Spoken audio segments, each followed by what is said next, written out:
Hello student, कैसे हैं आप सभी। उम्मीद करते हैं आप सभी अच्छे होंगे, स्वस्थ होंगे और अपने अपने पढ़ाई में व्यस्त होंगे। जो भी स्टूडेंट क्लास 10th का एग्जाम देने वाले हैं 2025 में, आज हम उसके लिए अर्थमेटिक प्रोग्रेशन से टॉप 20 क्वेश्चंस लेकर के आए हैं और आपको हम यकीन दिलाते हैं यहां से कोई भी क्वेश्चंस बाहर नहीं पूछेगा, इसकी गारंटी हम आपको देते हैं। और जैसे ही आप क्लास में आगे बढ़ेंगे तो आपको खुद पता चल जाएगा कि आपने अभी तक अर्थमेटिक प्रोग्रेशन में क्या पढ़ा है और यहाँ पे आप क्या पढ़ रहे हैं। आसमान धरती का फर्क आपको दिखेगा और बेहतरीन तरीके से दिखेगा, ठीक है। लेकिन 20 क्वेश्चंस करने के बाद और इसके बाद आपको ज्यादा ऑब्जेक्टिव करने की कोई जरूरत नहीं है। तो चलिए स्टार्ट करते हैं आज की क्लास को। पहला नंबर क्वेश्चंस ये कहा गया है, यदि किसी समांतर श्रेणी का प्रथम पद, भैया जी समझना, कोई समांतर श्रेणी मतलब एपी है जिसमें प्रथम पद कितना है भैया, प्रथम पद ए दिया गया है। प्रथम पद कितना है ए, ओके। आप कहेंगे सर बिल्कुल। और सार्वअंतर डी दिया गया है, सार्वअंतर का वैल्यू कितना है भैया जी, डी, ठीक है। आप कहेंगे सर बिल्कुल। तो एनवा पद क्या होगा। तो मेरे मित्र हम सभी जानते हैं अगर किसी एपी का प्रथम पद ए हो, सार्वंतर डी हो और एनवा पद को हम लोग सूचित करते हैं टी एन द्वारा, तो इसका जो वैल्यू होता है ए प्लस एन माइनस 1 इंटू क्या होता है भैया जी, डी होता है। या टी एन को हम लोग ए एन भी लिख सकते हैं और इसको हम लोग एपी का व्यापक पद भी कहते हैं, ठीक है। और ये व्यापक पद का क्या हो गया, वैल्यू हो गया, क्या हो गया, ठीक है। ये हो गया आपके पहले नंबर क्वेश्चंस का जवाब, a plus n minus 1 into d, option number a is the right answer your questions. अब चलते हैं हम लोग सेकेंड नंबर क्वेश्चंस की तरफ। बेहतरीन ये क्वेश्चंस है और आप इसी तरह इस क्लास को देखते रहिए क्वेश्चंस, क्योंकि हम शानदार लेकर के आए हैं और यहां से बाहर एक भी क्वेश्चंस आपके एग्जाम में नहीं पूछा जाएगा। समांतर श्रेणी 5, 9, 13, 17 का 12th पद क्या होगा। तो एक क्वेश्चन ये आपको दिया गया है, एक एपी है आपके सामने, आप कहेंगे सर बिल्कुल। ये क्वेश्चन नंबर सेकेंड है, 5, 9, 13, उसके बाद है 70, उसके बाद क्या कहा गया, इसका 12वां पद आपको निकालना है, मतलब T12 का वैल्यू आपको पता करना है। तो सबसे पहले स्टूडेंट अगर इस टाइप का कोई भी क्वेश्चन आपके एग्जाम में आता है तो उसमें आप क्या करेंगे, सबसे पहले आप प्रथम पद निकाल लेंगे। तो प्रथम पद को हम लोग किसके द्वारा सूचित करते हैं, ए के द्वारा। तो ए का वैल्यू कितना हो जाएगा 5, डी का वैल्यू निकालना है। तो एपी में जो दो पदों के बीच जो डिफरेंस होता है वही क्या होता है, सार्वंतर, मतलब डी का वैल्यू। तो 9 में से 5 को आप माइनस कर दोगे तो ये कितना होगा 4, या आपकी मर्जी है 13 में से 9 को भी माइनस करेंगे फिर भी वैल्यू सेम आएगी। अब हमने आपको बताया था, आप इसको दो तरीके से समझ सकते हो। पहला तो आप फार्मूला जानते हो, टी एन बराबर a plus n minus 1 into d. आप कहेंगे सर बिल्कुल, तो आप इस पे भी कर सकते हो, चूंकि एन के जगह क्या होगा 12, तो ए प्लस उसके बाद प्लस एन माइनस 1, डी यहाँ पे छूट गया, ठीक है। तो एन की जगह क्या रखेंगे 12 माइनस 1, डी का वैल्यू कितना 4, तो ये हो जाएगा 5 प्लस 11 चौका 44, कितना हो जाएगा 49, ठीक है। ये पहला तरीका हो गया। और दूसरा तरीका जो हमने आपको बताया था कुछ इस प्रकार था, जैसे आपको T12 का वैल्यू निकालना था तो आप प्रथम पद को ऐड करो, किसमें ऐड करना है, 12 से 1 कम करो, 11 इंटू डी में, ठीक है। तो अब यहाँ से ए का वैल्यू आपको पता है 5, 11, डी का वैल्यू पता है 4, तो 11 चौका 44 प्लस 5 कितने हो जाएंगे, इस तरह से आपके 49 हो जाएंगे। कितने हो जाएंगे, 49 हो जाएंगे, ठीक है। अब चलते हैं हम लोग थर्ड नंबर क्वेश्चंस की तरफ। सबसे पहले इस क्वेश्चंस को आप लोग नोट कर लीजिए, जिसको जिसको नोट करना है, ठीक है। उसके बाद हम लोग अगले नंबर क्वेश्चंस पे चलेंगे, ठीक। अब थर्ड नंबर क्वेश्चंस में क्या कहा गया है, जरा सा इसको समझिएगा। इसमें यह कहा गया है समांतर श्रेणी इतना का 11वां पद, एक फिर समांतर श्रेणी आपको दिया गया है, ठीक है। ये है आपके सामने समांतर श्रेणी -3 -1/2, उसके बाद 2 सो एंड सो। इसका पूछा गया 11वां पद क्या होगा। क्या हम नहीं निकाल सकते हैं, बिल्कुल निकाल सकते हैं। सबसे पहले T11 को हम क्या लिख सकते हैं, a प्लस कितना डी भैया 10d, कितना डी 10d, ठीक है। अब a का वैल्यू आपको पता है -3, डी का वैल्यू निकालना है तो इसमें से इसको माइनस कर दो, -1/2 प्लस कितना, क्यों होगा भैया प्लस, क्योंकि माइनस कर रहे हैं, यहाँ पे है -3, तो क्या हो जाएगा, ये प्लस तो हो जाएगा। आप कहेंगे सर बिल्कुल हो जाएगा। तो 3 दूना 6, 3 दूना 6, तो ये हो जाएगा कितना 5/2, कितना हो जाएगा 5/2। ठीक है, तो ए का मान कितना है -3, फिर प्लस 10, डी का मान कितना है 5/2, 2 से इसको जरा सा काट दो तो 25 25, तो -3 + 25, और इस तरह आपका सही आंसर कितना हो जाएगा 22, और यही आपके क्वेश्चन का होगा सही जवाब। ठीक है, तो ये था क्वेश्चन नंबर 3 का सॉल्यूशन। और अब हम लोग अगले क्वेश्चन की तरफ बढ़ेंगे, क्वेश्चन नंबर 4। क्वेश्चन नंबर 4 में क्या कहा गया उसको देखते हैं। इसमें कहा गया यदि किसी एपी का सामान्य पद इतना है, मतलब सामान्य पद हम बताए थे, समान पद को टीएन द्वारा सूचित करते हैं, और इसका वैल्यू आपको इतना दिया गया है। ठीक है, और ये बेहतरीन प्रश्न है, हल्के में लेने की भूल नहीं करना है। और अगर खास करके आप 2025 में मैट्रिक का एग्जाम देने वाले हैं तो, और बहुत ही आसान ये प्रश्न है। इसमें पूछा गया है डी का वैल्यू क्या होगा। देखो भैया, ये है सामान्य पद एपी का, कोई दिक्कत? आप कहेंगे सर नहीं, तो हम यहाँ पे 1 रख देते हैं एन की जगह। पहले क्या रखते हैं 1 की जगह एन, तो T1 का वैल्यू एन के जगह 1 रखेंगे, फिर +3 हो जाएगा, तो ये हो जाएगा 5। कितना हो जाएगा 5। अब हम एन की जगह कितना रख रहे हैं भैया 2 रख रहे हैं, कितना रख रहे हैं 2, तो ये T2 हो जाएगा, तो 2 × 2 प्लस कितना भैया 3, तो ये हो जाएगा 7, कितना हो जाएगा 7। उसी तरह T3 निकालेंगे, मतलब एन की जगह हम कितना रख रहे हैं, आप 3 रख रहे हैं, कितना रख रहे हैं 3, तो ये हो जाएगा आपका 2 × 3 प्लस कितना 3, तो 3 दूना 6, 3 कितना 9। मुझे सार्वंतर निकालना है, 3 पद हमने पता कर लिया, अब आगे जाने की कोई जरूरत नहीं। 7 में से 5 को घटा दो 2 होगा, 9 में से 7 भी घटाओगे कितना होगा 2 होगा, और यही आपके प्रश्न का होगा सही आंसर, जो कि ऑप्शन नंबर ए, आओ कभी हवेली पर, is the right answer your questions. तो यही है आपके प्रश्न का सही जवाब। और ये सारे क्वेश्चन जो अभी आप दिख रहे हैं आपको, ये सभी इंपॉर्टेंट क्वेश्चंस है अपने आप में, और यहाँ से क्वेश्चंस आपके बोर्ड एग्जाम में 100% गारंटी है कि यहीं से क्वेश्चंस पूछे जाएंगे, दूसरा कोई चांस नहीं है। और किसी भी क्वेश्चंस को अगर आप कर रहे हैं तो आपके लिए वो बेहतरीन है, क्योंकि क्वेश्चंस कोई भी आसान नहीं होता है जब तक कि आपको ना आता हो।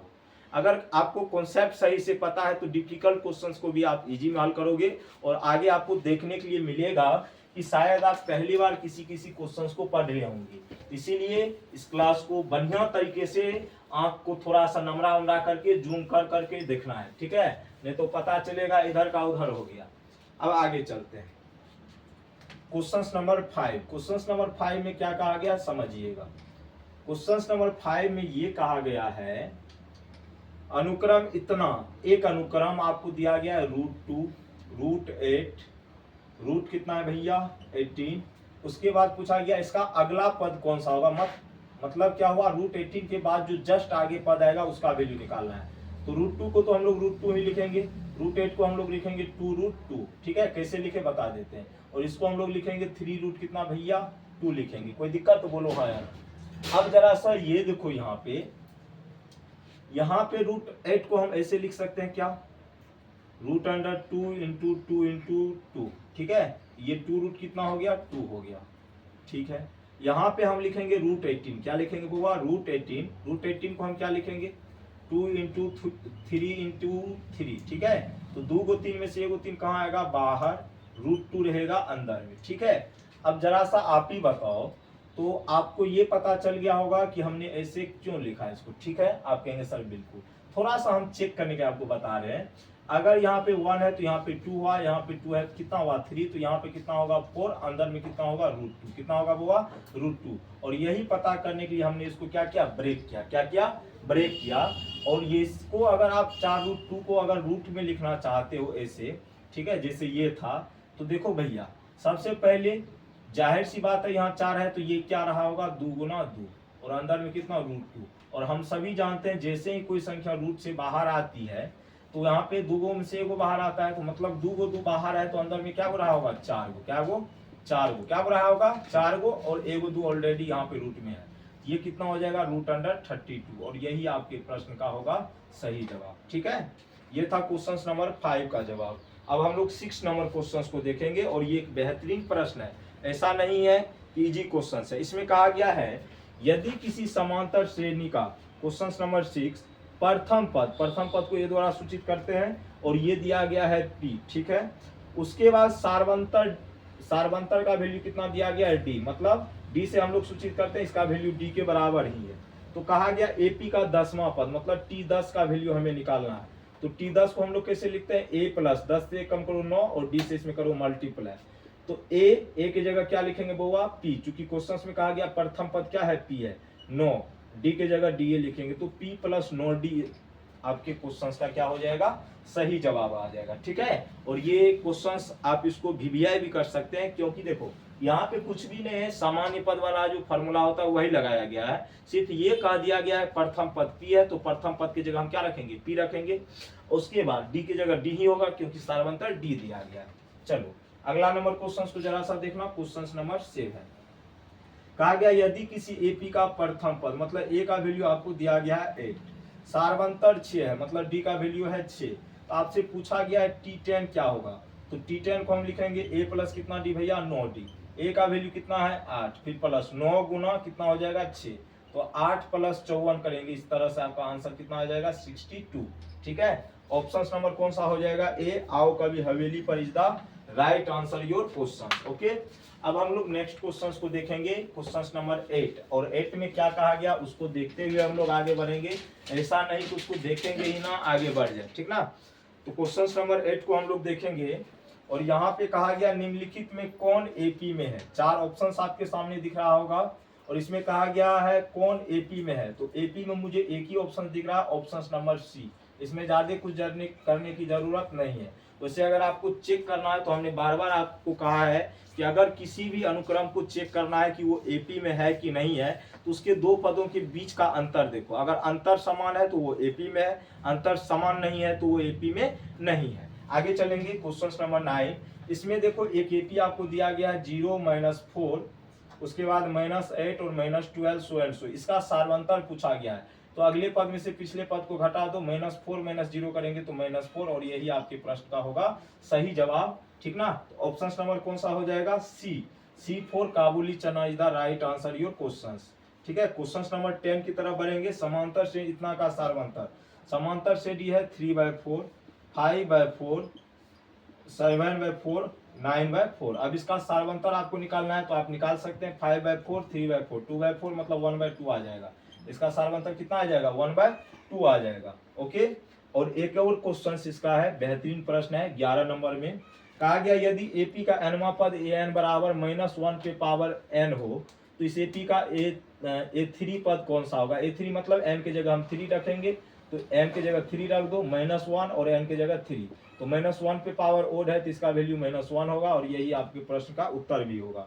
क्वेश्चन नंबर 12, और ये क्वेश्चन बहुत ही इंपॉर्टेंट प्रश्न है, क्योंकि इसमें कहा गया संख्या 4 तथा 12 के बीच समांतर माद, तो भैया जी हमने आपको बताया था समांतर माद का फॉर्मूला, समांतर माद बराबर क्या होता है, पहला मतलब प्रथम पद प्लस अंतिम पद, प्रथम पद कितना है 4, अंतिम पद कितना है भैया 12, कितना है 12, इसको जोड़ दो बट्टा कर दो 2, तो 12 4 16, 16 बट्टा सॉरी काटेंगे यहाँ पे 4 + 12 बट्टा 2, तो 12 4 16, 16 बट्टे 2 का मतलब कितना हो जाएगा 8, और यही आपके प्रश्न का होगा उत्तर। और क्वेश्चन नंबर 13 को हम लोग देखेंगे, क्वेश्चन नंबर 13 में कहा गया एक एपी है 4 7 10 सो एंड सो कहाँ तक 30 तक, इसका 30वां पद पूछा गया है, T30 पूछा गया, तो इसके लिए मुझे चाहिए ए का वैल्यू, ए का वैल्यू कितना होगा 4, और चाहिए डी का वैल्यू, तो 7 में से 4 जाएगा कितना हो जाएगा 3, कितना हो जाएगा 3, तो T30 निकालना है तो इसको हम कैसे लिखेंगे, a प्लस 30 से 1 कम करो 29, और इंटू करो कितना d, a का वैल्यू हो जाएगा 4, 29 गुना d का वैल्यू 3, तो 4 प्लस कितना 29 दिया 87 होता है, 87 में 4 जोड़ेंगे तो 91 होगा, ऐसा नहीं कि मोसाइक चक्कर में 92 बक देना। ठीक है, एक और क्वेश्चन 14 नंबर क्वेश्चन को हम लोग देखेंगे। ठीक है, देखो क्वेश्चन नंबर 14 में क्या कहा गया, अरे यार ये बेहतरीन प्रश्न है, इसको हम कैसे नहीं बताएं, बहुत ही बढ़िया प्रश्न है। ठीक है, क्वेश्चंस में ये कहा गया 18a b -3 ये किस में है, एपी में है, तो a प्लस बी का मान, तो एपी का ही कॉन्सेप्ट लगा कि इसको हल करेंगे, a प्लस बी का वैल्यू आपसे पूछा गया है, किसका वैल्यू पूछा गया है, a प्लस बी का, तो भैया ये चारों टर्म किस में है, एपी में है, और जैसे ही कह दिया एपी में है तो एपी में क्या होता है, दो पदों के बीच का अंतर सेम होता है, तो बस इसको कर लो, इसमें से इसको घटा दो, a -18 बराबर -3 और माइनस क्या कर लो b, चूंकि यहाँ पे जो डिफरेंस आएगा वही डिफरेंस यहाँ पे भी आएगा। ठीक है, एपी का रूल यही कहता है, चूंकि ये एपी में है तो जाहिर सी बात है यहाँ के बीच का डिफरेंस यहाँ के बीच का डिफरेंस क्या होगा, बराबर होगा। तो भैया मेरे जरा सा ये बताओ, ये माइनस में इधर आएगा किस में होगा, प्लस में भी। ठीक है, -3, ये माइनस में 18 इधर आएगा तो प्लस में कितना आ जाएगा इस तरह आपका 15। और यही आपके प्रश्न का होगा सही जवाब, option number D for darling is the right answer your question. और अंतिम प्रश्न आज की क्लास का ये रहा आपके सामने, कहा गया प्रथम n विषम संख्या का योगफल क्या होता है। तो हमने आपको स्टूडेंट बताया था बेहतरीन तरीके से, अगर n विषम संख्या की बात की गई तो पहले हम n विषम संख्या लेंगे, और विषम संख्या आपको पता है 1 होता है, 3 होता है, 5 होता है, 7 होता है, 9, सो एंड सो कहां तक जाएगा ये n तक। लेकिन इसका हमसे योगफल पूछा गया, हम आपको इसका डिटेल एक्सप्लेनेशन बताते हैं कि आखिर ऐसा होता क्यों। ठीक है, अब यहाँ पे देखो मेरे मित्र, a का वैल्यू कितना है 1, d का वैल्यू क्या हो जाएगा 3 - 1 कितना हो जाएगा 2, कितना हो जाएगा 2। चूंकि देखो भैया सब जगह गैप सेम है, जब गैप सेम है सब जगह दो पदों के बीच का, तो ये किस में होगा एपी में होगा। अगर ये एपी में है तो a बराबर क्या हो जाएगा, मतलब प्रथम पद 1, d का वैल्यू 3 - 1 2 हो जाएगा। ठीक है, अब मुझे निकालना है SN निकालना, मतलब n पदों का योगफल। तो फॉर्मूला होता है n/2 2a + n - 1 इंटू में क्या होता है d। और यही सब फॉर्मूला आप बचपन से रट्टे आ रहे हो, लेकिन पता ही नहीं आपको कहां से आया है। ठीक है, 1 + n के जगह कुछ नहीं रखेंगे, लेकिन d के जगह हम 2 रखेंगे, नहीं रे। तो ये हो जाएगा n/2, 2 + 2n - कितना हो जाएगा 2, -2 + 2 कट गया, बचा n/2 × 2n, यही बचा ना, 2 से 2 कट गया तो क्या आया n²। ठीक है, तो अगर आपसे कोई पूछ दे प्रथम n विषम संख्या का योगफल क्या होगा, तो आपको जवाब देना है क्या होगा n²। कहेगा प्रथम x विषम संख्या का योगफल क्या होगा, तो x²। कहेगा प्रथम y विषम संख्या का योगफल क्या होगा, तो y² लेना है। ठीक है, और उम्मीद करते हैं आज की क्लास आपको बेहतरीन तरीके से समझ में आई होगी, और अगले दिन हम लोग देखेंगे इससे भी बेहतरीन प्रश्न को। और तब तक के लिए बाय बाय, टेक केयर, जय हिंद, जय भारत।